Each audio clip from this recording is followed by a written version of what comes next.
Hey everyone, my name is Christopher Rees, and welcome to my course, Malware Analysis, The Big Picture.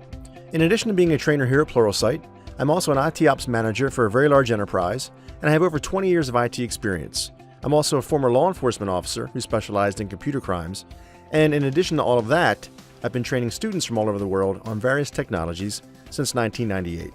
So, regarding this course, why is it important?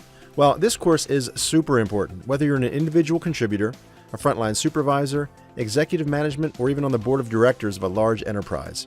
Malware breaches cost companies of all sizes over $350 billion a year, and we waste over 1 billion hours per year with security issues related to malware, so it's a big deal. For public and private companies, these numbers are staggering, obviously, but for government agencies, these concerns are even worse, with malware attacks being responsible for unauthorized access to confidential information, reputation with allied nations and trading partners, and perhaps most importantly, attacks on critical infrastructure. So some of the major topics that we'll cover will be identifying who needs this course and why it's important for you, the various types of malware analysis that are available, and also which are best suited for a particular situation, also including the methods of transmission or infection.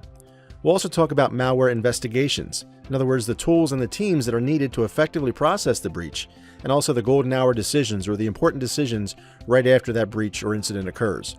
We'll also talk about handling the press, which a lot of people don't think about, but presenting a very concise and a very consistent message to the press and having dedicated people to do this is of critical importance to the reputation of your company, to how your customers and also how do investors perceive you.